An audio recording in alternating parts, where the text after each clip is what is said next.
Hello students, ये है हमारे इलेक्ट्रोस्टैटिक का सेकंड लेक्चर। पिछले लेक्चर में यानी पहले लेक्चर में हम लोगों ने इंट्रोडक्शन देखा था, चार्जेस के बारे में पढ़ लिया था। चार्जेस की एसआई यूनिट्स हमने देखी थी और 1 फैरेड इक्वल टू 96500 कूलाम होता है। और हमने ये देखा था एक कूलाम चार्जेस के लिए हमें कितने इलेक्ट्रॉन्स की ज़रूरत होती है।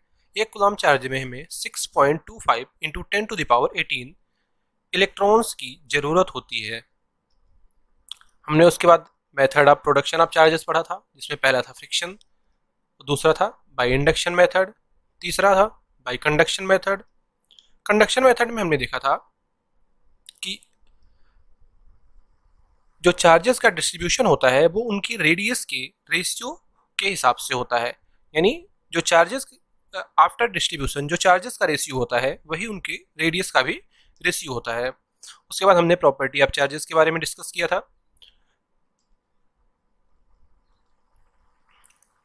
उसमें हमने काफ़ी सारी चीज़ें डिस्कस की थी, जैसे चार्जेस वेलोसिटी पर डिपेंड नहीं करता, वो क्वांटाइज होता है। और जब चार्ज की वेलोसिटी जीरो होती है वो इलेक्ट्रिक फील्ड बनाता है। जब चार्ज कांस्टेंट वेलोसिटी से मूव कर रहा हो वो इलेक्ट्रिक फील्ड और मैग्नेटिक फील्ड दोनों बनाता है। और जब चार्ज एक्सेलरेटेड हो तो वो एनर्जी रेडिएट करता है इलेक्ट्रोमैग्नेटिक वेव के फॉर्म में। चार्जेस का जो लीकेज होता है वो शार्प पॉइंट से ज़्यादा तेजी से होता है। उसके बाद हमने इलेक्ट्रोस्कोप के बारे में पढ़ा था। इलेक्ट्रोस्कोप एक तरह की डिवाइस है जिससे हम चार्जेस को मेजर करते हैं। इसमें दो लीफ्स होती हैं।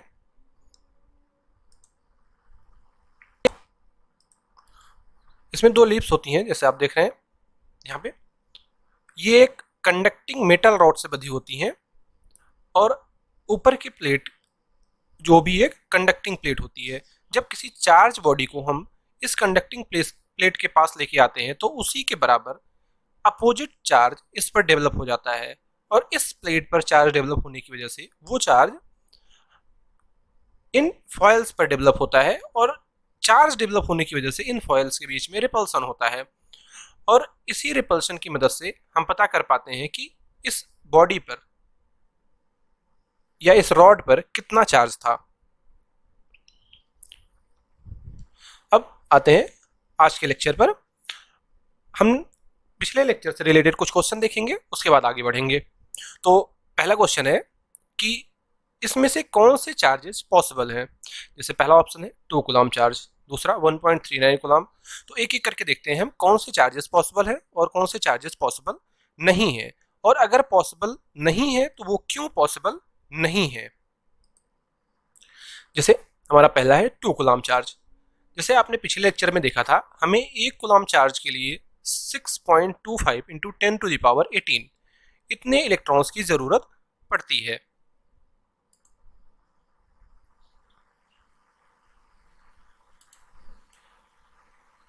और अगर हमें 2 कूलम चार्ज लाना हो तो हमें 2 इंटू 6.25 इंटू 10⁻18 इतने इलेक्ट्रॉन्स की जरूरत पड़ेगी। और जो ये इलेक्ट्रॉन हम ट्रांसफर कर सकते हैं, क्योंकि ये एक होल नंबर है, इसलिए ये 2 कूलम चार्ज पॉसिबल है। दूसरा ऑप्शन 1.39 कूलम। 1.39 कूलम का मतलब है 1.39 इंटू 6.25 इंटू 10⁻18 इलेक्ट्रॉन्स का ट्रांसफर। क्योंकि ये भी एक पॉसिबल होल नंबर है, इसलिए हम कह सकते हैं कि 2.39 कूलम चार्ज भी पॉसिबल है। Next 3.5 times of the electron charge. As we know that we cannot cut the electron, that means we can transfer the 3 electrons but we cannot transfer the half electron. That's why this charge is not possible. We cannot able to transfer 3.5 electrons.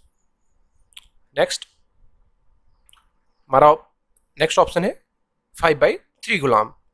अगर हम 5/3 गुलाम को देखें तो ये, क्योंकि एक गुलाम charge का मतलब होता है ट्रांसफर ऑफ 6.25 इंटू 10⁻18 इलेक्ट्रॉन, इसलिए 5/3 कूलम चार्ज का मतलब हुआ 5/3 इंटू 6.25 इंटू 10⁻18 इलेक्ट्रॉन। जब भी हम इसे सॉल्व करेंगे, जब भी आप इसे सॉल्व करेंगे तो ये एक होल नंबर नहीं आएगा ड्यू टू डिविजिबल बाय 3। इसलिए हम इतने इलेक्ट्रॉन्स का ट्रांसफर नहीं कर सकते क्योंकि ये एक फ्रैक्शन नंबर है, फ्रैक्शन नंबर ऑफ इलेक्ट्रॉन्स है। इसलिए हम कह सकते हैं कि 5/3 कूलम चार्ज पॉसिबल नहीं हो सकता। Next last one is 3.2 into 10 to the power minus 18. This is coulomb of charge. This is coulomb of charge. 3.2 into 10 to the power minus 18 coulomb charge means transfer of 3.2 into 10 to the power 18. This is actually 3 into 10, 3.2 into 10 to the power minus 18, and this 6.25 into 10 to the power 18. It means this is transfer of 3.2 into 10 to the power minus 18 into 6.25 into 10 to the power 18 electrons, and which is also possible because when we solve we can get a whole number. It means this charge is also a possible charge. अगले question की तरफ हम बढ़ते हैं। Next question है हमारा, there are two spheres having charges 50 coulomb and 30 coulomb and their radius are 3 cm and 9 cm respectively. When they are connected, then find distribution of charge on each. Basically question कहना चाह रहा है, हमारे पास दो spheres हैं, एक के पास है 50 कूलम चार्ज और दूसरे के पास है 30 कूलम। पहले वाले का रेडियस है 3 सेंटीमीटर और दूसरे वाले का रेडियस है 9 सेंटीमीटर। जब उन्हें कनेक्ट किया जाता है तो हमें उस पर चार्ज का डिस्ट्रीब्यूशन बताना है आफ्टर द कनेक्शन। जैसा हम लोगों ने पिछले लेक्चर में कंडक्शन मेथड ऑफ चार्जिंग पढ़ा था कि जब कोई दो कंडक्टिंग बॉडी जो चार्ज हो वो आपस में कनेक्ट की जाती हैं तो उनके चार्जेस का रीडिस्ट्रीब्यूशन होता है उनके रेडियस के रेशियो में। तो यहाँ पे हम कह सकते हैं जो चार्जेस का डिस्ट्रीब्यूशन होगा, मान लेते हैं कि after the connection the charges are QA and QB। जो इनकी कनेक्शन के बाद जो इनके चार्जेस हैं वो QA और QB हैं। तो जो QA और QB का रेशियो होगा वो RA और RB के रेशियो के बराबर होगा। तो यहाँ से हम कह सकते हैं QA upon QB equal to 3/9 and when we cut this is equal to 1/3। After cross multiply 3 times of QA equal to QB. And now since we cannot generate the charges, that's why we can say that before the conduction and after the conduction the total charges remain same. That's why the sum of the charge after the conduction is equal to the sum of charge before the conduction. So QA plus QB is equal to 50 plus 30. Here we can put QB equal to 3QA. So QA plus 3 QA equal to 80, and here we find that QA equal to 20 coulomb. And after putting on this equation the QB is 60 coulombs. It means after the conduction, that means after the connection, the charge is distributed like 20 coulomb and 60 coulomb. आते हैं अपने next question पे। हमारा तीसरा question है, there are two identical spheres A and B. If 1000 electrons are transferred from A to B, then find the difference of their masses. हमारे पास दो identical spheres हैं, आइडेंटिकल मतलब एक जैसे। अगर पहले स्फीयर में से 1000 इलेक्ट्रॉन का दूसरे स्फीयर में ट्रांसफर हो रहा है तो हमें उनके मासेस के बीच का डिफरेंस निकालना है। यहाँ पहले हम इलेक्ट्रॉन का मास निकाल लेते हैं कि जो मास ट्रांसफर हुआ है, मतलब कि जो इलेक्ट्रॉन ट्रांसफर हुआ है उसका मास कितना है। जैसा कि हमें पता है कि एक इलेक्ट्रॉन का मास होता है 9.1 into 10 to the power minus 31 kg। क्योंकि 1000 इलेक्ट्रॉन्स का ट्रांसफर हुआ है तो टोटल मास जो ट्रांसफर हुआ है वो हो जाएगा 1000 into 9.1 into 10 to the power minus 31 kg, and here we get 9.1 into 10 to the power minus 28 because this 1000 cancel 3 zeros, minus 3 power from this. और क्योंकि पहले स्फीयर में से इलेक्ट्रॉन का ट्रांसफर हुआ है इसलिए उसमें उसका मास कम होगा, और वो इलेक्ट्रॉन का ट्रांसफर दूसरे स्फीयर में हुआ है इसलिए उसका मास बढ़ेगा। यहाँ पे हम कह सकते हैं जो पहले का मास है वो अपने मास में से 1000 इलेक्ट्रॉन का मास माइनस हो जाएगा और दूसरे में उसके मास में 1000 इलेक्ट्रॉन का मास ऐड हो जाएगा। इसलिए जो टोटल मास का डिफरेंस आएगा वो इस इलेक्ट्रॉन के, इस ट्रांसफर हुए इलेक्ट्रॉन के मास के 2 टाइम्स होगा। ये Ma और Mb भी कैंसिल हो जाएगा क्योंकि ये आइडेंटिकल स्फीयर्स हैं।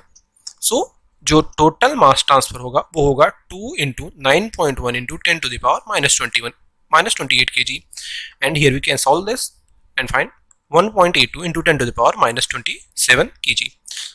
मतलब आफ्टर द कनेक्शन जो उनके मास का, जो दोनों स्फीयर के मास का डिफरेंस होगा वो होगा 1.282 into 10 to the power -27 kg।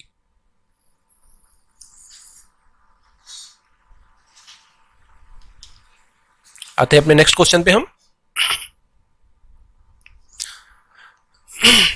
We have given negative charge to a soap bubble, then its radius will what? Increase, decrease, remain same or none? Here यहाँ पे क्वेश्चन पूछना चाह रहा है, अगर हमारे पास एक सोप बबल है, अगर हम उस पर कुछ नेगेटिव चार्ज सप्लाई कर दें तो उसका रेडियस इंक्रीज होगा या डिक्रीज होगा या कोई फर्क नहीं पड़ेगा या फिर हम नहीं बता सकते। तो इसका आंसर होगा, जैसे स्टूडेंट्स, अगर हम किसी सोप बबल पर सेम चार्जेस सप्लाई करेंगे, जैसे हमने नेगेटिव चार्ज दे दिया, तो जो नेगेटिव चार्ज है वो एक दूसरे को आपस में ही रिपेल करेंगे। जैसे हमने पिछले लेक्चर में पढ़ा था, लाइक चार्जेस एक दूसरे को रिपेल करते हैं और इस रिपल्सन की वजह से जो सोप बबल की सरफेस है उस पर स्ट्रेचिंग होगी और उस स्ट्रेचिंग की वजह से जो सोप बबल का साइज है वो बड़ा होगा। कहने का मतलब जो रेडियस है सोप बबल का वो इंक्रीज हो जाएगा due to repulsion of same charges, that is negative charges.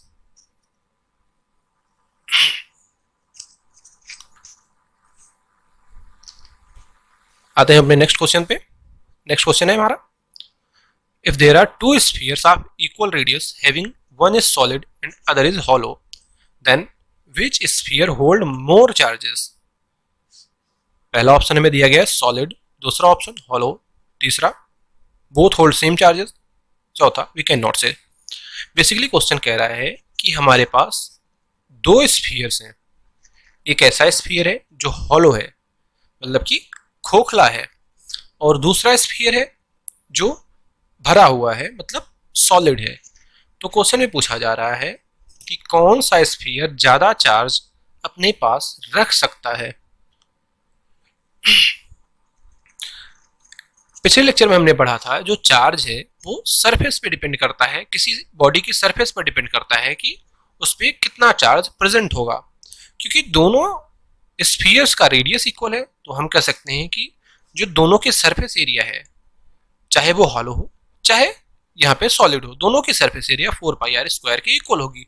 क्योंकि दोनों स्फीयर्स का रेडियस इक्वल है, हम कह सकते हैं दोनों के रेडियस मान लेते हैं r है, तो दोनों की सरफेस एरिया भी यहाँ पे इक्वल होगी। और जो चार्ज होता है वो एरिया पे डिपेंड करता है, इसलिए हम कह सकते हैं कि जो दोनों पर आने वाला चार्ज होगा या जो दोनों की चार्जेस होल्ड करने की कैपेसिटी होगी वो इक्वल होगी। यहाँ पे दोनों स्फीयर्स इक्वल चार्ज होल्ड कर सकते हैं यानी रख सकते हैं।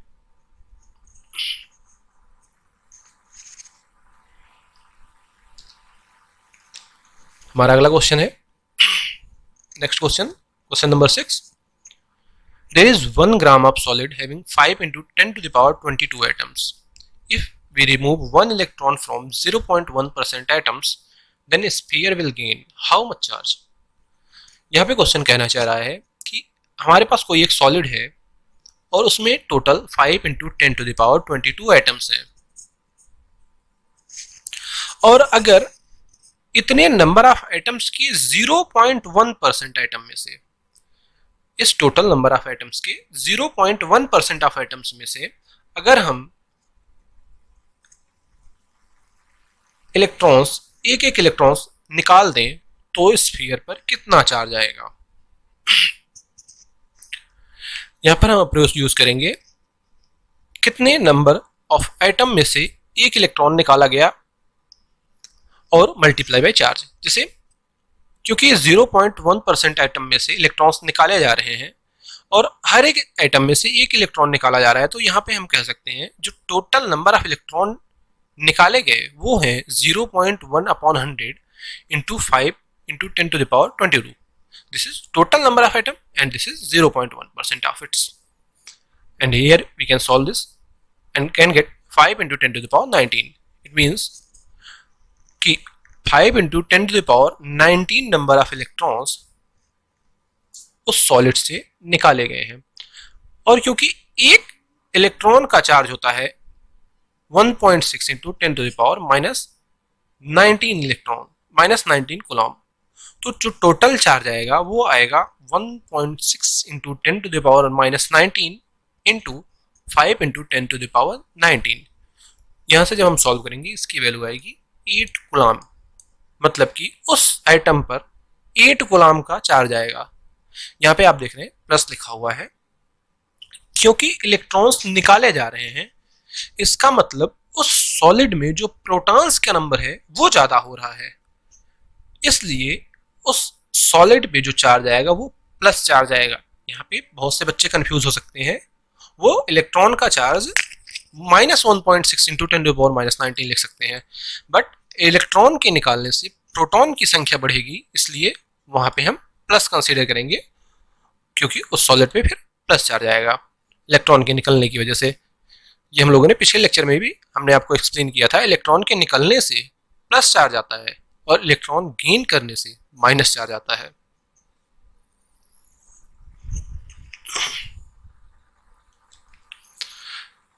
नाउ हमारा अगला टॉपिक है कूलॉम लॉ।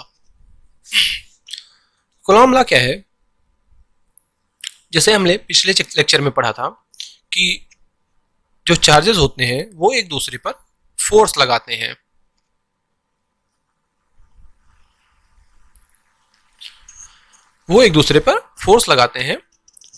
अगर वो सेम चार्जेस हैं तो एक दूसरे पर रिपल्सन फोर्स लगाएंगे, और अगर वो अनलाइक चार्जेस हैं यानी अपोजिट चार्जेस हैं तो उनके बीच में एक अट्रैक्टिव फोर्स वर्क करेगा।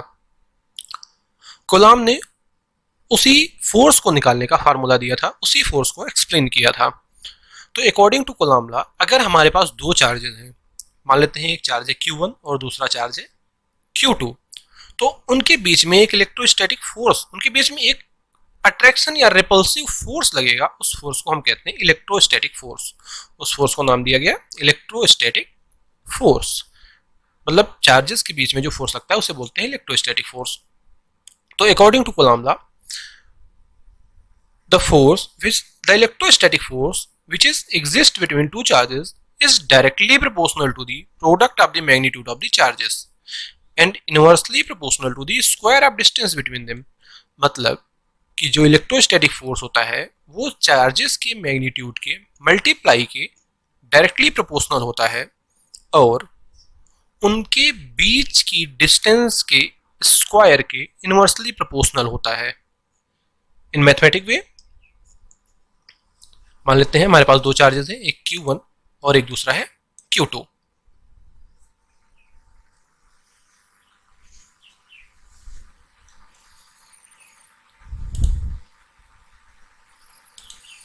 तो जो इलेक्ट्रोस्टैटिक फोर्स होगा F, वो डायरेक्टली प्रोपोर्शनल होगा Q1 मल्टीप्लाई बाई Q2 के और इनवर्सली प्रोपोर्शनल होगा इनके बीच की डिस्टेंस R के स्क्वायर के।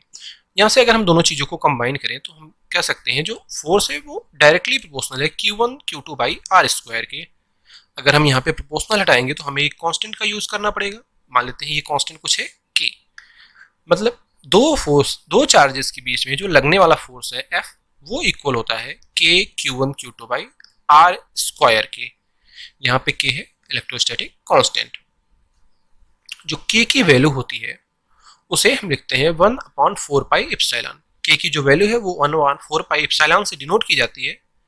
यहाँ पे एप्सिलॉन को हम बोलते हैं परमिटिविटी, जो मीडियम पर डिपेंड करता है। मीडियम कहने का मतलब कि ये जो चार्जेस हैं ये कहाँ पे प्रेजेंट है, जैसे एयर में प्रेजेंट है या वैक्यूम में प्रेजेंट है या वाटर में प्रेजेंट है। तो air, vacuum, water, these are things are called medium. तो जो एप्सिलॉन की वैल्यू है ये मीडियम पर डिपेंड करती है कि जो चार्जेस हैं वो किस मीडियम में रखे हुए हैं।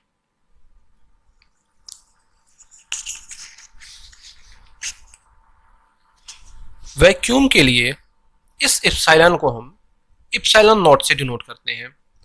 पार्टिकुलरली वैक्यूम के लिए जो इप्सिलॉन होता है इसे इप्सिलॉन नॉट से डिनोट किया जाता है।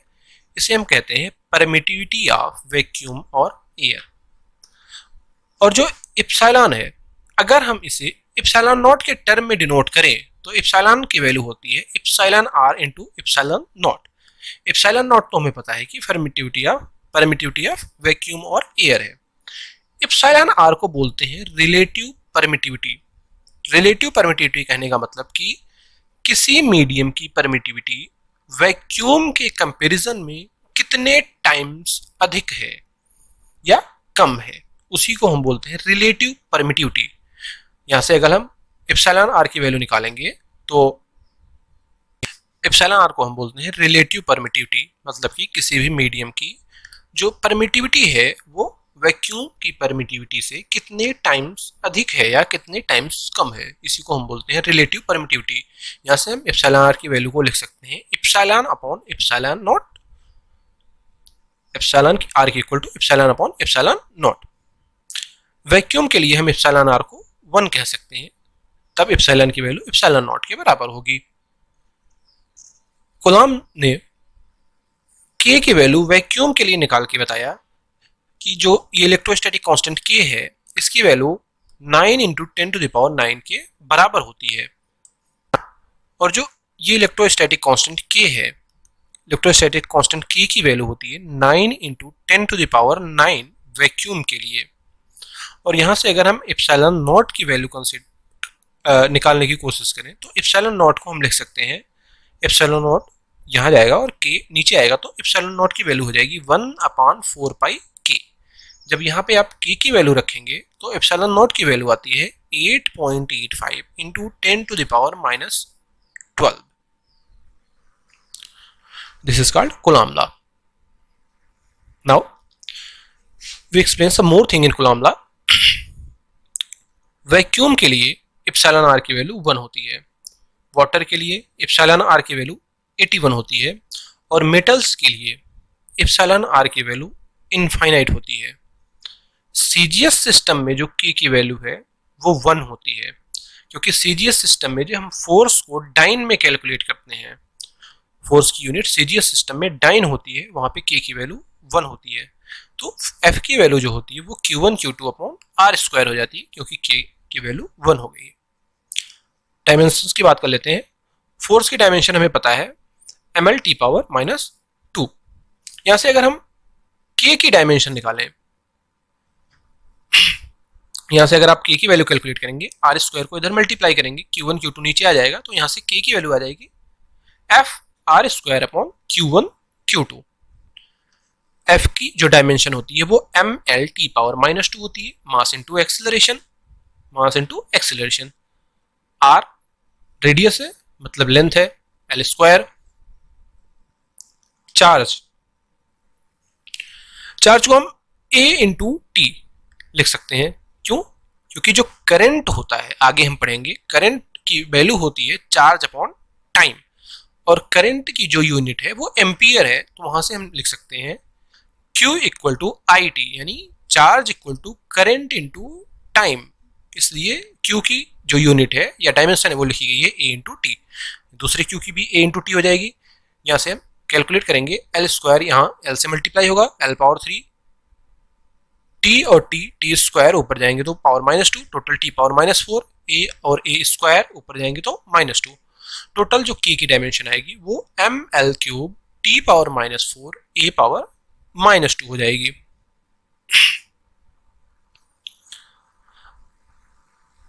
अब बात करते हैं इप्सिलॉन के डायमेंशन की। जो k की वैल्यू होती है वो हमें पता है 1/4 पाई इप्सिलॉन के बराबर होती है। यहां से अगर हम क्रॉस मल्टीप्लाई करें, इप्सिलॉन को इधर लेके आए और k को इधर लेके जाएं, तो इप्सिलॉन की वैल्यू जो होगी वो आ जाएगी 1/4 पाई k।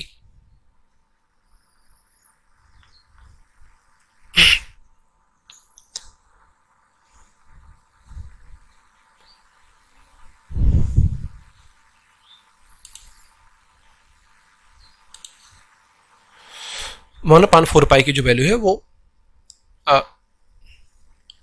एप्सिलॉन की जो वैल्यू है वो 1/4 पाई के बराबर आ जाएगी, क्योंकि 4 पाई ये एक कांस्टेंट है, इसलिए इस 4 पाई की कोई डायमेंशन नहीं है।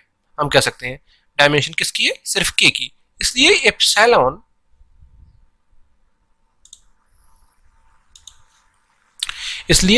एप्सिलॉन की जो डायमेंशन है वो के डायमेंशन के जस्ट रिवर्स हो जाएगी। यहां से हम देख सकते हैं एप्सिलॉन इनवर्सली प्रोपोर्शनल टू के, 4 पाई की कोई डायमेंशन नहीं होगी, इसलिए एप्सिलॉन की और के की डायमेंशन जस्ट एक दूसरे के रिवर्स हो जाएंगी। एम यहां से एप्सिलॉन की डायमेंशन जो निकल के आएगी वो आएगी m power -1 l power -3 t power 4 e power 2। Units की बात कर लेते हैं। हमें पता है फोर्स की यूनिट क्या होती है, न्यूटन। सिंस यहां से हमने देखा था F की जो वैल्यू है वो है के Q1 Q2 by are square. यहां से अगर हमने के की वैल्यू निकाली थी वो थी F r square upon Q1 Q2। F की यूनिट होती है न्यूटन, R की मीटर स्क्वायर और चार्ज की कूलम। तो यहां से हम कह सकते हैं जो के की यूनिट है वो है न्यूटन मीटर स्क्वायर पर कूलम स्क्वायर, और एप्सिलॉन और के एक दूसरे के इनवर्सली प्रोपोर्शनल है। तो यहां से हम कह सकते हैं जो एप्सिलॉन की डायमेंशन है वो है कूलम स्क्वायर पर न्यूटन पर मीटर स्क्वायर। आई थिंक आपको समझ में आ गया होगा डायमेंशन और यूनिट्स।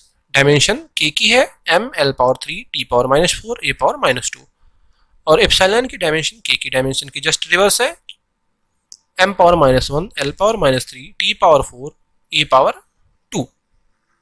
यूनिट्स की बात करें, फोर्स की यूनिट होती है न्यूटन और के की वैल्यू है F r square upon Q1 Q2, इसलिए एफ जो के की डायमेंशन है वो हो जाएगी न्यूटन मीटर स्क्वायर पर कूलम स्क्वायर, और जो एप्सिलॉन की डायमेंशन है वो के इनवर्सली प्रोपोर्शनल हो जाएगी कूलम स्क्वायर पर न्यूटन पर मीटर स्क्वायर।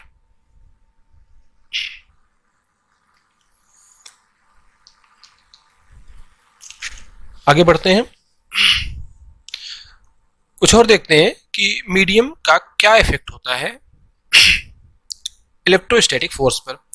जैसा कि हमने आपको पीछे बताया कि जो एप्सिलॉन है यहाँ पे वो मीडियम पर डिपेंड करता है। यहाँ पे एप्सिलॉन आर को रिलेटिव परमिटिविटी, एप्सिलॉन आर को हमने रिलेटिव परमिटिविटी का नाम दिया था। एप्सिलॉन की वैल्यू होती है एप्सिलॉन इनटू एप्सिलॉन नॉट। ये तब होगा जब इनके बीच का मीडियम एक ही हो, मतलब कि मीडियम वेरी ना करें।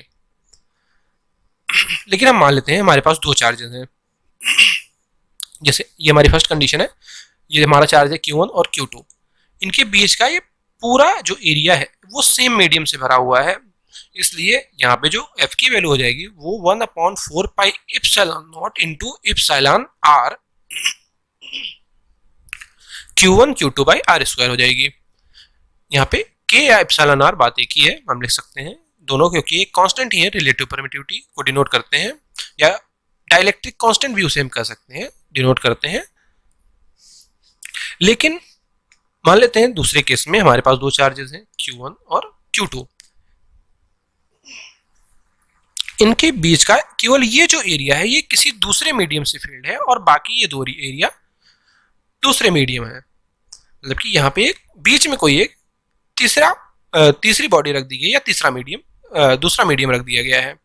इस केस में जो हमारा फॉर्मूला बनेगा, इसका हम प्रूफ अभी आपको नहीं बता रहे हैं, सिर्फ इससे रिलेटेड क्वेश्चंस ही आएंगे आपको, वो भी एडवांस लेवल पे, यानी कंपटीशन में, जैसे IIT JEE की कंपटीशंस में, इसलिए केवल फार्मूला बेस्ड आ सकते हैं।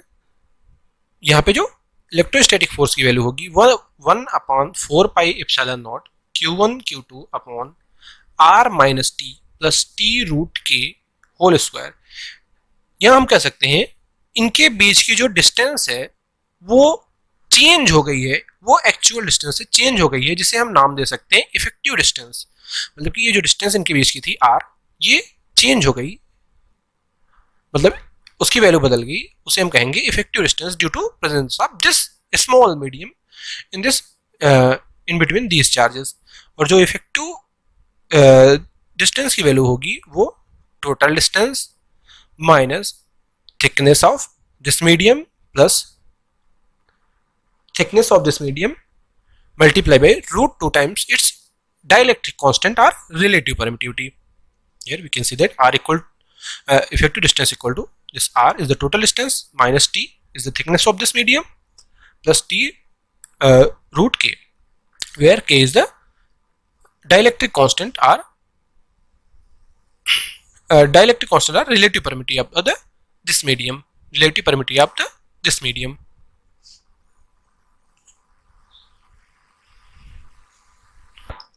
आगे बढ़ते हैं, देखते हैं कूलॉम लॉ से रिलेटेड कुछ क्वेश्चंस। जैसे हमारा पहला क्वेश्चन है कूलॉम लॉ से रिलेटेड और इस चैप्टर का ये क्वेश्चन नंबर 7 है। If two charges of 2 microcoulomb and 6 microcoulomb, here micro is 10 to the power minus 6, are placed at a distance of 10 centimeter in a space, then find the force exist between them. Question कह रहा है कि हमारे पास दो charges हैं, एक 2 microcoulomb का है और दूसरा 6 माइक्रोकूलम का है, और उनके बीच की जो डिस्टेंस है वो है 10 सेंटीमीटर की। तो इनके बीच में कितना फोर्स लगेगा? 2 माइक्रोकूलम का मतलब इसे हम कह लेते हैं ये हमारा चार्ज Q1 है, तो 2 माइक्रोकूलम को हम लिख सकते हैं 2 into 10 to the power minus 6 coulomb. 10 to the power minus 6 means micro. हमारा दूसरा चार्ज है 6 माइक्रोकूलम का, जिसे हम कह सकते हैं 6 into 10 to the power minus 6 coulomb. और रेडियस जो हमें दी गई है या इनके बीच की जो डिस्टेंस दी गई है वो 10 सेंटीमीटर की दी गई है, उसे हम कह सकते हैं जो डिस्टेंस है वो है 10 into 10 to the power minus 2 metre. हम यहाँ पे सारी चीजें SI यूनिट में ले रहे हैं, इसलिए हमें ये डिस्टेंस को मीटर में कन्वर्ट की है 10 to the power minus 2 से मल्टीप्लाई करके।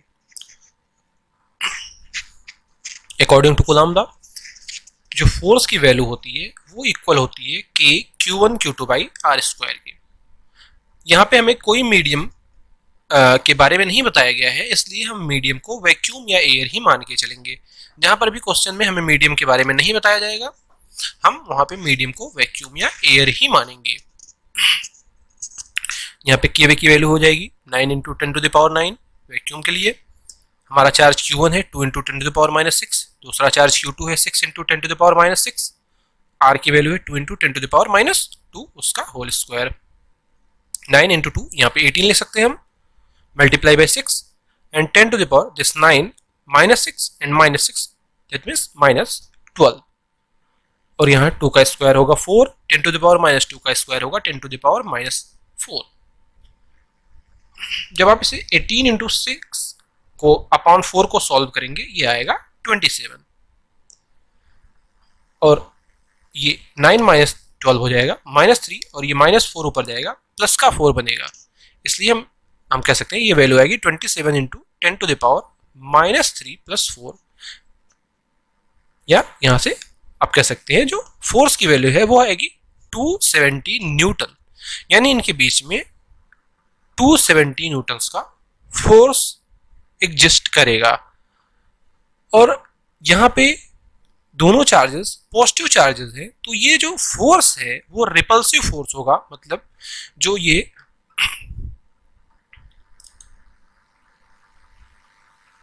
2 कूलम 6 कूलम पे चार्ज लगाएगा ये इधर की तरफ लगाएगा, और ये जो 6 कूलम इस 2 कूलम पे चार्ज लगाएगा वो इधर की तरफ लगाएगा। रिपल्सन फोर्स होगा, दोनों एक दूसरे को रिपल करेंगे।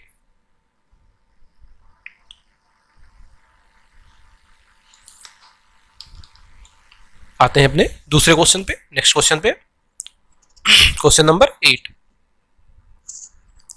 If the force between 2 charges plus 3 microcoulomb and plus 8 microcoulomb is 40 Newton, if the charge of -5 microcoulomb is added to both of the charges, then what is the new force? यहाँ पे question कह रहा है कि हमारे पास दो charges हैं, एक +3 माइक्रोकूलम का, दूसरा भी +8 माइक्रोकूलम का, और उनके बीच की डिस्टेंस हमें नहीं दी गई है। मान लेते हैं उनके बीच की डिस्टेंस है r, इनके बीच में जो फोर्स लग रहा है वो है 40 न्यूटन का। अगर -5 माइक्रोकूलम का चार्ज इन दोनों चार्जेस में ऐड कर दिया जाता है तो उसके बाद हमें इनके बीच का फोर्स कैलकुलेट करना है। जाहिर सी बात है फोर्स को निकालने के लिए सबसे पहले हमें R की जरूरत पड़ेगी यहां से, इसलिए हम पहली कंडीशन से कोशिश करते हैं R निकालने की। एफ की जो वैल्यू होती है वो के Q1 Q2 by are square के बराबर होती है। एफ हमको दिया गया है 40 न्यूटन। के की वैल्यू हमें पता है 9 इंटू 10 टू द पावर 9।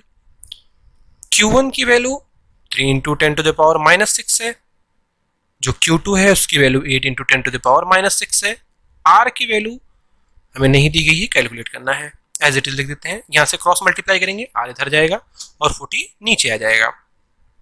तो यहाँ से हम कह सकते हैं आर की जो वैल्यू है वो 9 into 3, 9 into this 3 and this 8 into 10 to the power this 9 and -6 that is -12 and this -1 is for this 40, this 0 and when we calculate that we can get it r square equal to 54 into 10 to the power -4. Here we cannot calculate r because in next step we have to put the value of r square. हमें are square की value put करनी है, इसलिए यहाँ पे हम are की value calculate नहीं कर रहे हैं। आप यहाँ से आर की वैल्यू कैलकुलेट कर सकते हैं। Root 54 into 10 to the power -4 आ जाएगी जब इधर से स्क्वायर हटेगा। तो सेकंड केस में देखते हैं, जब हम -5 माइक्रोकूलम का चार्ज इन दोनों में ऐड करेंगे तो ये 3 माइक्रोकूलम का चार्ज है, तो 3 - 5 टोटल यहाँ पे चार्ज हो जाएगा -2 माइक्रोकूलम का, और ये 8 - 5 यहाँ पे चार्ज होगा 3 माइक्रोकूलम का। यानी अब हमें -2 माइक्रोकूलम और 3 माइक्रोकूलम के बीच का चार्ज फाइंड करना है। अब पहले वाले क्वेश्चन की तरह हम यहाँ पे फाइंड कर सकते हैं। एफ की वैल्यू क्या होती है, के Q1 Q2 by are square. K की value 9 into 10 to the power 9, Q1 की value 2 into 10 to the power -6, Q2 की value 3 into 10 to the power -6 और आर स्क्वायर की वैल्यू हमने कैलकुलेट की थी 54 into 10 to the power -4। As it is हमने put कर दिया। अब जब आप इसे सॉल्व करेंगे, जैसे 9 6 जा 54 एंड दिस 2 3 जा 6, 3 3 cancel, only remains 10 to the power this 9 -6 -12 and this -4 when get upward this get +4। तो यहाँ से हम वैल्यू कैलकुलेट करेंगे तो आएगी 10 न्यूटन। मतलब कि -5 माइक्रोकूलम ऐड करने के बाद इन दो चार्जेस के बीच में जो फोर्स है वो 10 न्यूटन का हो जाएगा।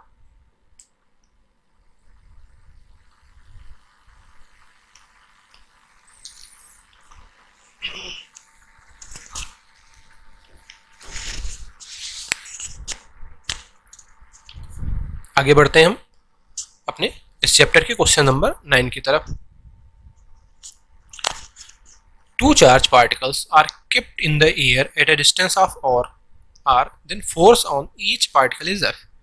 Now these particles are placed in a medium whose relative permittivity is epsilon r. Then what should be the distance between the particles so that the force on each particle is again F? तो question क्या कहना चाह रहा है, basically हमारे पास दो charge particles हैं, वो एक फिक्स डिस्टेंस r पर रखे हुए हैं।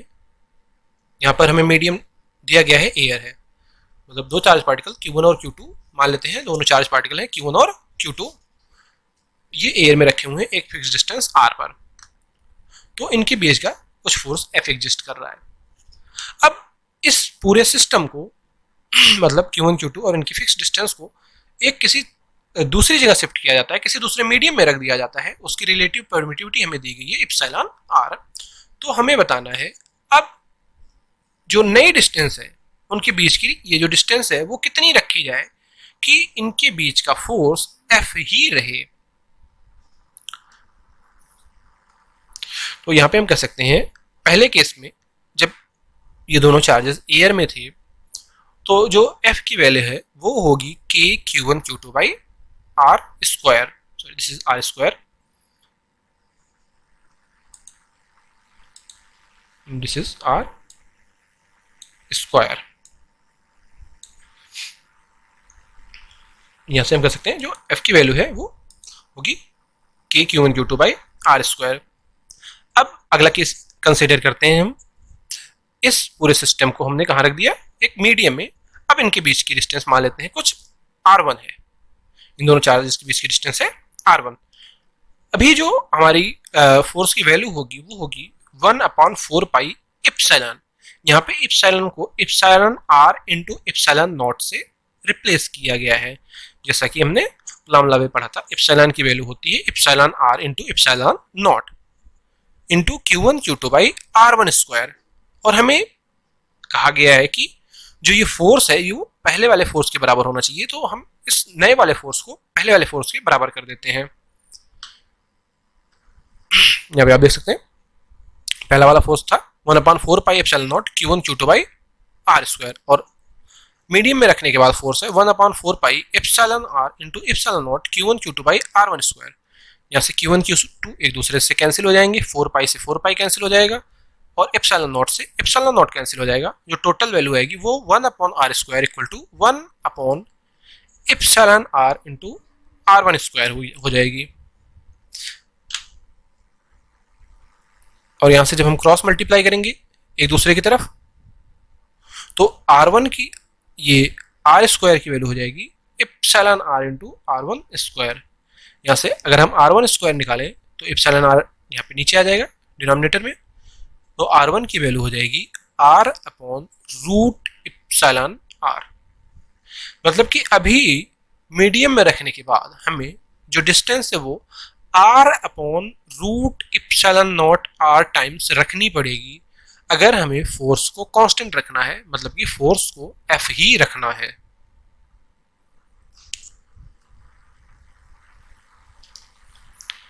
बढ़ते हैं अगले क्वेश्चन की तरफ।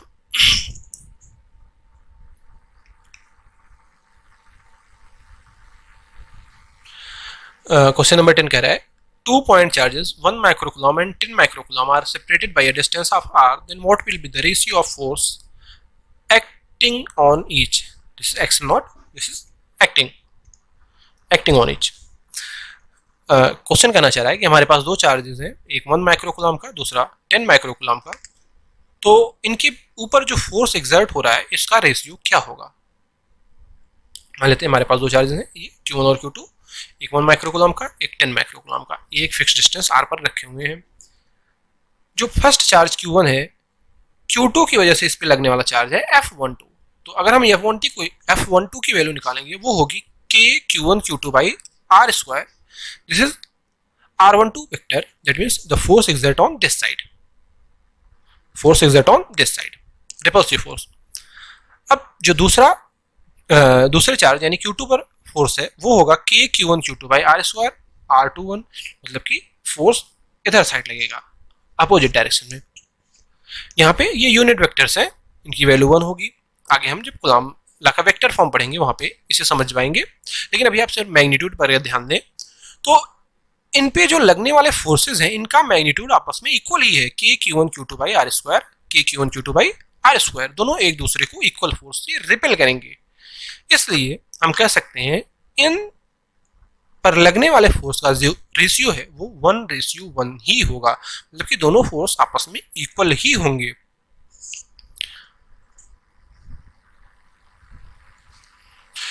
दोनों चार्जेस एक दूसरे को इक्वल फोर्स से रिपेल करेंगे, बट उनकी डायरेक्शन, अगर हम फोर्स की डायरेक्शन की बात करें तो अपोजिट होगी। Q2 पर लगने वाला फोर्स इधर होगा और Q1 पर लगने वाला फोर्स इधर होगा।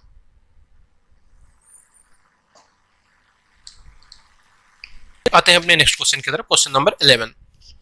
To same charges are this not placed, this is placed at a certain distance so that force on each charge is F. If 50% of charge from one is transferred to another, then what is the new force? Basically यहाँ पे question कहना चाह रहा है कि हमारे पास दो same charges हैं, मतलब मान लेते हैं दो सेम चार्जेस Q1 और Q2 जिनकी वैल्यू Q के ही इक्वल है, दोनों Q है, ये एक फिक्स डिस्टेंस R पर रखे हुए हैं।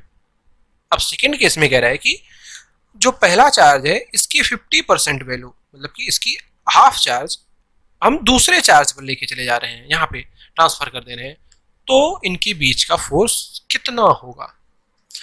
यहाँ पे अगर हम पहले केस की बात करें, जब दोनों फोर्सेस इक्वल हैं, इनके बीच की डिस्टेंस R है, तो F की जो वैल्यू होगी वो होगी K Q1 Q2 by R square. दोनों फोर्सेस इक्वल हैं और Q के बराबर है, तो यहाँ पे हम कह सकते हैं F Q into Q upon R square which is get equal to K Q स्क्वायर अपॉन R स्क्वायर।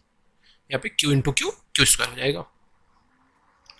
अब अगर हम दूसरे केस की बात करें जहाँ पे 50% चार्ज ट्रांसफर किया जा रहा है, 50% का मतलब हाफ, जो टोटल चार्ज है उसका आधा, मतलब कि जो पहला चार्ज है वो टोटल Q है, तो इसका 50% मतलब Q/2 हम ट्रांसफर कर रहे हैं, तो यहाँ पे कितना चार्ज बचेगा, Q/2, यानी जो हमारा अब Q1 चार्ज है वो हो गया Q/2, और ये Q/2 चार्ज हम दूसरे पे ऐड ट्रांसफर कर रहे हैं, मतलब वो चार्ज उस पे जाके क्या होगा, ऐड हो जाएगा। तो जो दूसरा चार्ज है वो टोटल पहले Q था, अब Q/2 उसमें और आ जाएगा, तो टोटल चार्ज हो जाएगा 3Q/2। मतलब कि हमारा पहला चार्ज है Q/2 और दूसरा चार्ज है 3Q/2। यहाँ पे भी फार्मूला सेम लगेगा। F जो न्यू फोर्स है, मान लेते हैं ये F डैश फोर्स है, इसकी वैल्यू होगी कि Q1Q2/r²। जो हमारा पहला चार्ज Q1 है उसकी वैल्यू है Q/2, और जो दूसरा चार्ज है उसकी वैल्यू है 3Q/2। तो यहाँ से जब हम मल्टीप्लाई करेंगे 3 and 2 multiply gets 4, this is equal to 3/4 KQ²/r², Q into Q gets Q²। अब ये KQ²/r² ये पहले वाला फोर्स है, तो यहाँ पे हम KQ²/r² की जगह हम ये F पुट कर सकते हैं। So F dash equal to 3/4 times F, यानी जो हमारा नया फोर्स है वो पहले वाले फोर्स का 3/4 टाइम्स हो जाएगा।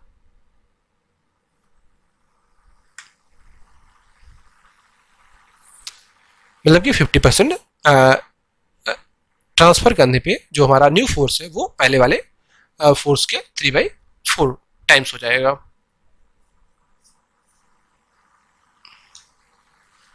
Now superposition principle. Superposition principle क्या है? जैसे मान लेते हैं हमारे पास दो चार्जेस हैं Q1 और Q2। यहाँ पे हमारे पास दो चार्जेस हैं Q1 और Q2। ये हमारी पहली सिचुएशन है, this is our first situation. ये हमारी पहली सिचुएशन है, दो चार्जेस हैं Q1 और Q2। जो फर्स्ट चार्ज है वो दूसरे चार्ज पर मान लेते हैं F फोर्स लगा रहा है। दूसरी कंडीशन में सेम चार्जेस एज्यूम करते हैं, सेम कंडीशन है, लेकिन यहाँ पे एक तीसरा चार्ज प्रेजेंट है Q3। तो सुपरपोजिशन प्रिंसिपल कहता है कि इस तीसरे चार्ज की प्रेजेंस की वजह से इन दोनों के बीच ये जो लगने वाला फोर्स F था, इसकी वैल्यू पर कोई इफेक्ट नहीं पड़ेगा। इसी को हम कहते हैं सुपरपोजिशन प्रिंसिपल। मतलब कि सुपरपोजिशन प्रिंसिपल के अकॉर्डिंग दो फोर्सेस के बीच में दो चार्जेस के बीच में लगने वाले फोर्स की वैल्यू किसी तीसरे चार्ज की प्रेजेंस की वजह से इफेक्ट नहीं होती। इसी को हम कहते हैं सुपरपोजिशन प्रिंसिपल। आगे इसका क्वेश्चन देखते हैं हम। तो ये हमारा सुपरपोजिशन प्रिंसिपल से कह सकते हैं। अगला क्वेश्चन है चैप्टर का। क्वेश्चन नंबर 12 क्या कह रहा है? 3 equal charges each of +6 microcoulomb are placed at the corner of an equilateral triangle of side 10 cm, then find the force on each particle। तो बेसिकली क्वेश्चन कहना चाह रहा है कि हमारे पास एक इक्विलेटरल ट्रायंगल है जिसकी साइड है 10 सेंटीमीटर, और इसके हर एक कॉर्नर पे एक चार्ज +6 माइक्रोकूलम का रखा हुआ है। तो हमें हर एक चार्ज पर लगने वाले फोर्स की वैल्यू फाइंड करनी है। ओके, तो जैसा कि अभी हमने सुपरपोजिशन प्रिंसिपल देखा, तो सुपरपोजिशन प्रिंसिपल के अकॉर्डिंग हम कर सकते हैं। जैसे अगर हम इस चार्ज को कंसीडर करें जो ए वाले कॉर्नर पे है, इस पर दो चार्जेस की वजह से फोर्स लग रहा होगा। एक जो सी कॉर्नर पे है ये इस चार्ज पर फोर्स लगाएगा ए कॉर्नर वाले चार्ज पर, और जो ये बी कॉर्नर पर चार्ज है ये भी ए कॉर्नर वाले चार्ज पर फोर्स लगाएगा।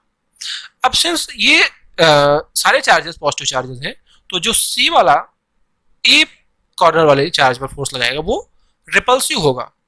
मतलब कि इधर के डायरेक्शन में कुछ मान लेते हैं ये फोर्स है FAC, मतलब कि चार्ज ए पर लगाए जाने वाला फोर्स जो सी से लग रहा है, और ये बी भी ए पर रिपल्सिव फोर्स लगाएगा, इसलिए मान लेते हैं ये कुछ इस डायरेक्शन में इसको रिपल कर रहा होगा। तो कह सकते हैं जो ये चार्ज है FBC, sorry this is FAC, AB, ए पर जो चार्ज लग रहा है बी की वजह से, this is FAB not BC।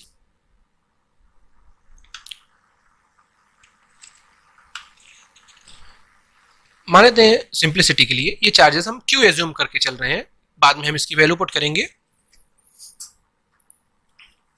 और ये डिस्टेंस को हम R एज्यूम कर लेते हैं। इक्विलेटरल ट्रायंगल की सारी साइड्स इक्वल होती हैं, हम इसकी साइड को R एज्यूम कर ले रहे हैं, R equal to 10 centimetre. Last में कैलकुलेशन के बाद हम इसकी वैल्यू रखेंगे। तो यहाँ पे हम जैसे इस चार्ज की वैल्यू निकालें F B C, sorry this is F A B. F A B की अगर हम वैल्यू निकालें, तो जैसे हम एफ ए बी की वैल्यू निकालें, ये एफ ए बी की जो ए पर बी के द्वारा फोर्स लग रहा है, F A B equal to same formula के Q one Q two by are square. तो इसकी वैल्यू हो जाएगी के, ये भी चार्ज क्यू है, ये भी चार्ज क्यू है, तो क्यू इंटू क्यू अपॉन हमने डिस्टेंस को आर मान रखा है आर स्क्वायर। सो हम यहाँ पे कह सकते हैं जो एफ ए बी की वैल्यू है वो K Q square by are square के बराबर है। इसे थोड़ी देर के लिए हम एफ एज्यूम कर लेते हैं, मान लेते हैं जो K Q square by are square है इसे हम एफ एज्यूम करके रख रहे हैं। आगे देखते हैं, जो अगला फोर्स है एफ ए सी, इस पे लगने वाला ये दूसरा फोर्स जो सी की वजह से लग रहा है। अगर हम इसकी वैल्यू कैलकुलेट करें तो K Q one Q two by are square मतलब K Q into Q by are square, क्योंकि ये भी दोनों फोर्सेज आपस में इक्वल है क्यू और क्यू, तो यहाँ पे कह सकते हैं K Q square by are square. अगर यहाँ पे देखें तो आप ये जो फोर्स है वो इक्वल है, एफ ए बी और एफ ए सी की वैल्यू सेम आ रही है K Q square by are square, तो हम दोनों फोर्सेस को एफ एज्यूम कर ले रहे हैं सिंप्लिसिटी के लिए। अब देखें ये यहाँ पे देखते हैं, ये हमारा कॉर्नर ए है। इक्विलेटरल ट्रायंगल के सारे एंगल 60 होते हैं, इसलिए ये एंगल हमारा 60 है, तो ये इसके वर्टिकली अपोजिट एंगल ये भी हमारा 60 होगा, मतलब कि एफ ए बी और एफ ए सी के बीच में 60 डिग्री का एंगल होगा। इसलिए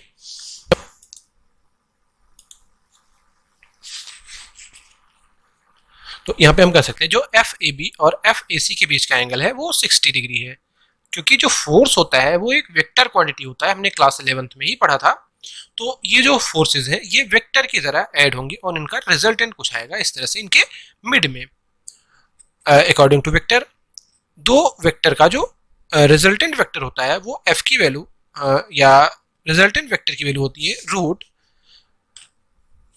फर्स्ट वेक्टर का स्क्वायर प्लस सेकेंड वेक्टर के मैग्नीट्यूड का square plus 2 times C magnitude of vectors into multiply by cos theta. मतलब कि यहाँ से जो रिजल्टेंट फोर्स आएगा वो उसकी वैल्यू हो जाएगी root F one square plus F two square, that means F A B square plus F A C square plus 2 F A B into F A C into cos theta.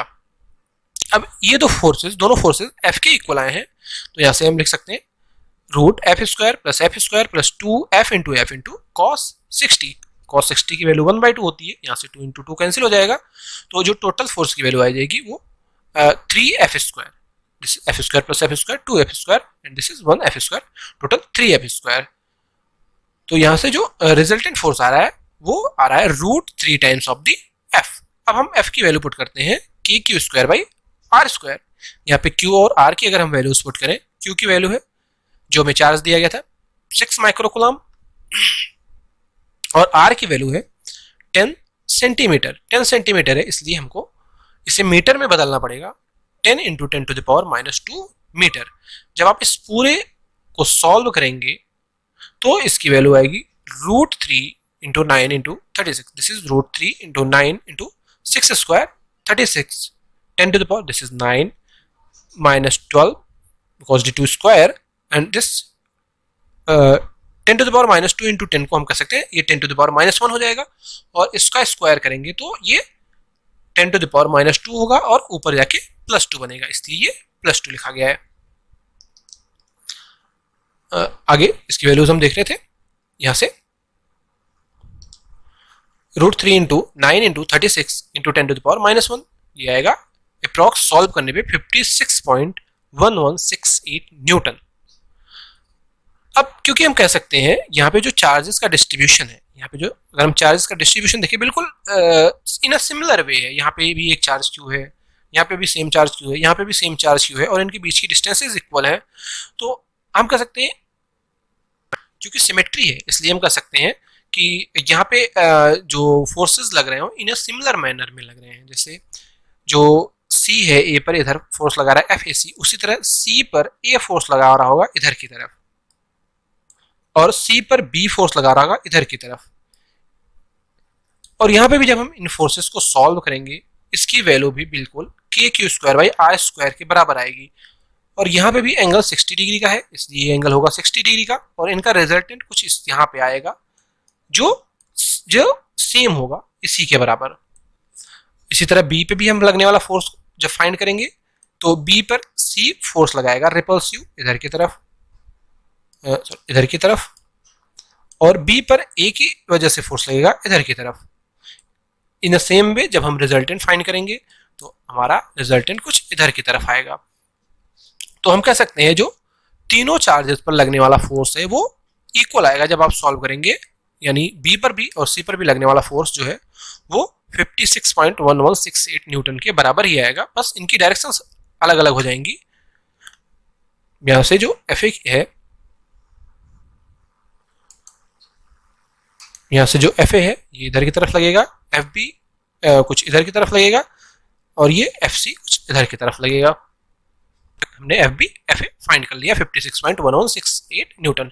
या आप direct symmetry से भी समझ सकते हैं, क्योंकि बिल्कुल symmetry है एक जैसे। जिस आप चारों तरफ से देखें बिल्कुल एक तरफ से जैसे दिख रहे हैं, हर जगह चार्जेस क्यों हैं, हर सभी के बीच में डिस्टेंस 10 सेंटीमीटर की है, तो इनके बीच का फोर्स भी इक्वल ही आएगा 56.1168 न्यूटन।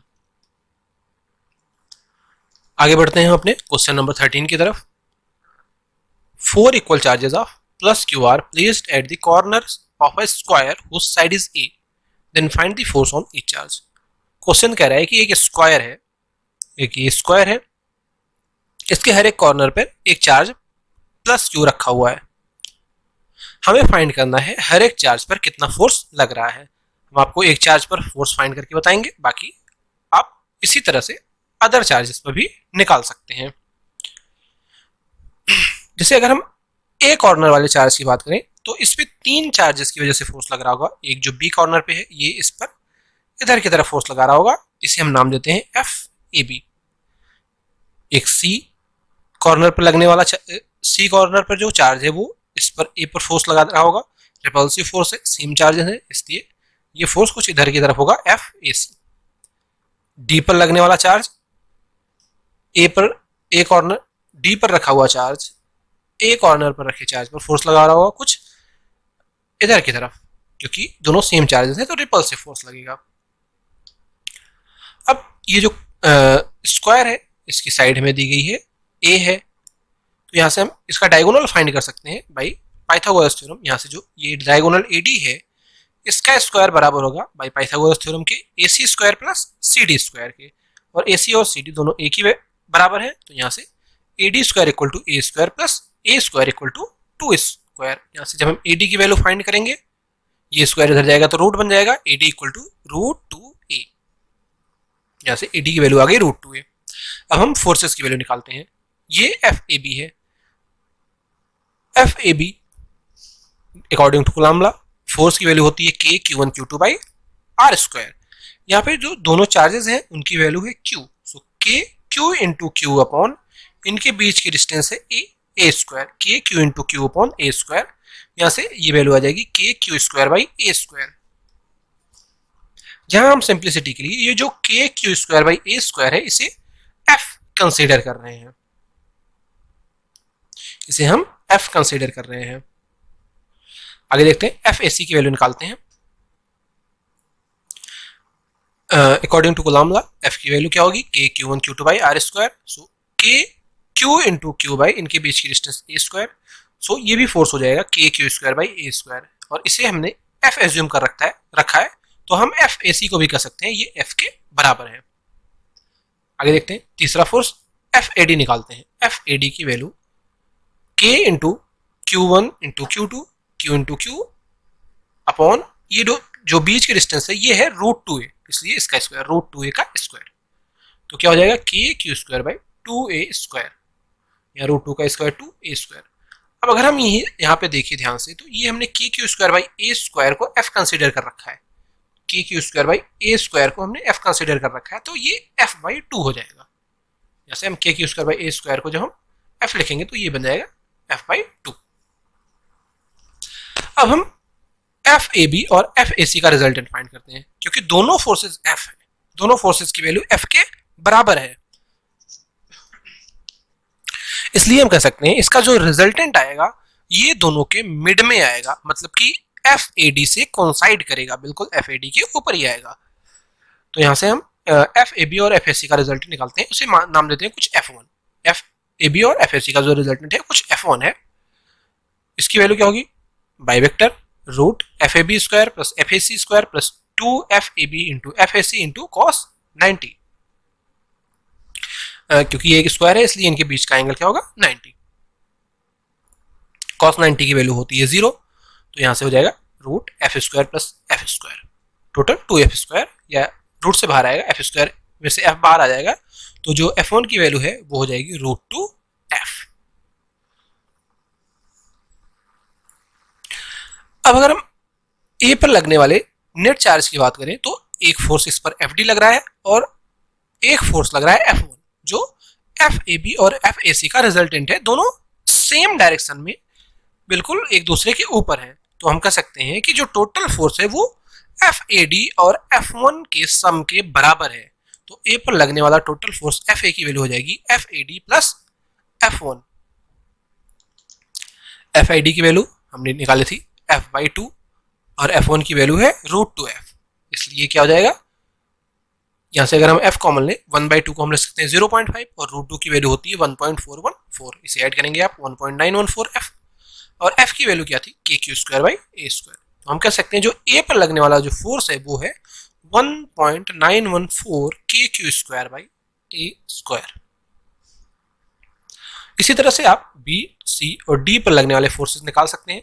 b पर लगने वाला फोर्स कुछ इधर की तरफ आएगा, c पर लगने वाला इधर की तरफ और d पर लगने वाला इधर की तरफ, और लेकिन सबकी वैल्यू सिमेट्री की वजह से सेम आएगी 1.914 kq²/a²। सिमिलरली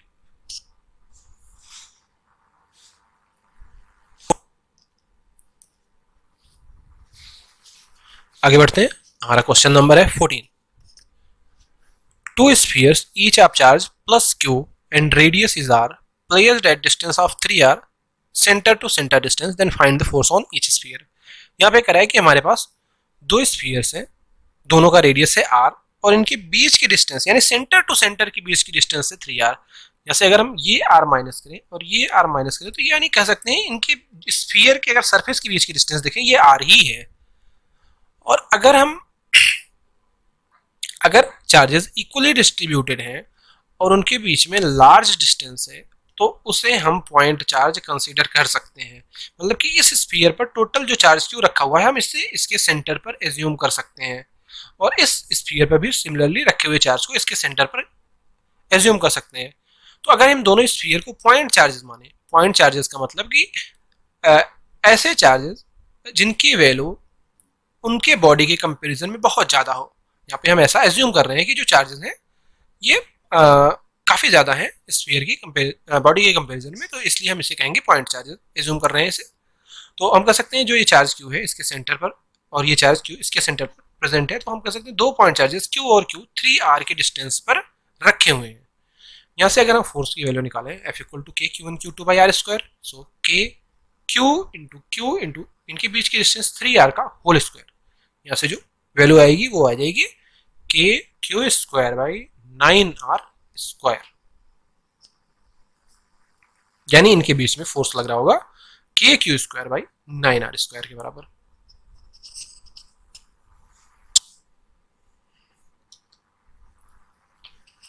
आगे बढ़ते हैं, ये एक अच्छा क्वेश्चन है, इंपॉर्टेंट क्वेश्चन है।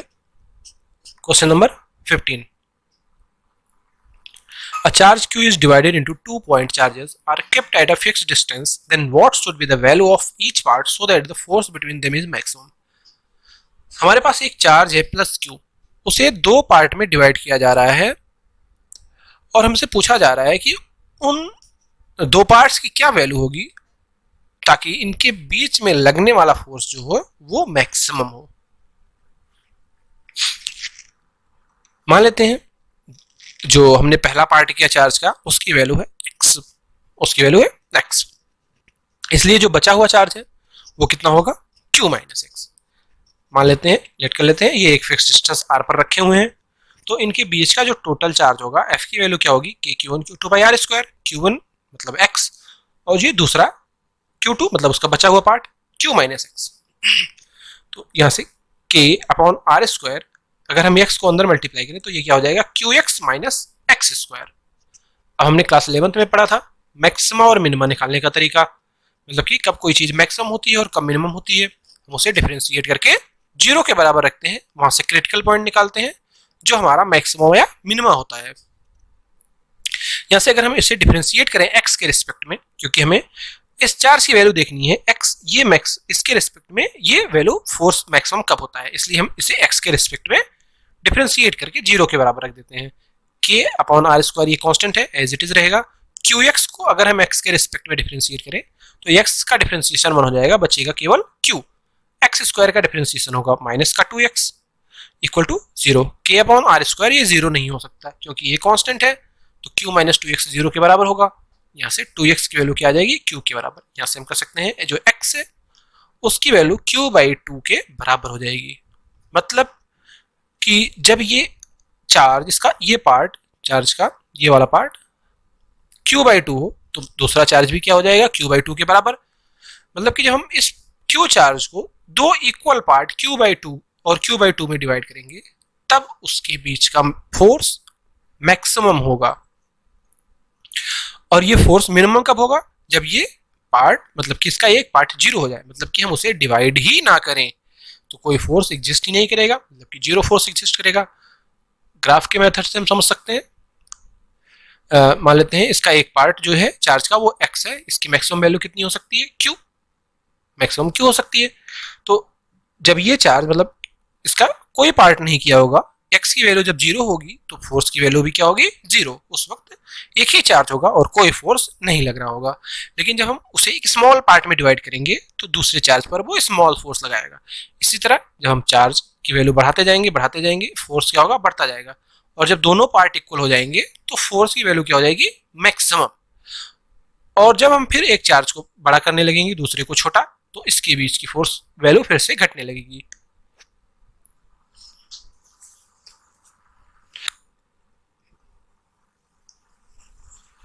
तो आज का लेक्चर यहीं पे खत्म करते हैं, बाकी आगे हम देखेंगे नेक्स्ट लेक्चर में। आप हमारी वेबसाइट पर जाकर क्वेश्चन भी सॉल्व कर सकते हैं जिसका लिंक आपको डिस्क्रिप्शन बॉक्स में मिल जाएगा, या फिर आप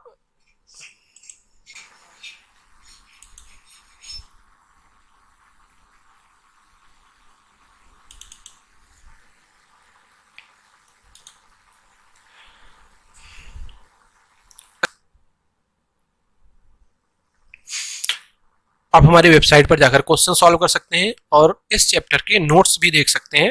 वेबसाइट का नाम है जीट फाउंडेशन प्लेनेट, जिसका लिंक आपको डिस्क्रिप्शन बॉक्स में मिल जाएगा। यहाँ से आपको अपनी क्लास पर जाना है और उसके बाद सब्जेक्ट पर जाना है। जैसे आज आपको क्लास 12 फिजिक्स पढ़ाई गई तो फिजिक्स पर जाना है। उसके बाद आपको चैप्टर पर क्लिक करना है। जैसे इलेक्ट्रोस्टैटिक पढ़ाई जा रही है आपको तो इलेक्ट्रोस्टैटिक पर आप क्लिक करेंगे तो यहाँ पे आपको इलेक्ट्रोस्टैटिक का पूरा नोट्स मिल जाएगा और अदर चैप्टर्स की भी नोट्स यहाँ पे आपको अवेलेबल मिल जाएंगे। यहाँ से आपको यहाँ पे भी क्वेश्चन सीट का भी एक ऑप्शन आ जाएगा, यहाँ से आप क्लिक करके क्वेश्चन सीट पर जा सकते हैं। जैसे आपके इस तरह से आपको ऑप्शन मिलेगा क्वेश्चन सीट का, यहाँ पे क्लिक फॉर क्वेश्चन सीट इस तरह से ऑप्शन मिलेगा आपको। यहाँ पे आप क्लिक करके क्वेश्चन सीट को भी सॉल्व कर सकते हैं। Thank you so much. अगर आपको ये लेक्चर अच्छा लगा हो तो चैनल को लाइक, शेयर और सब्सक्राइब करें। Thank you.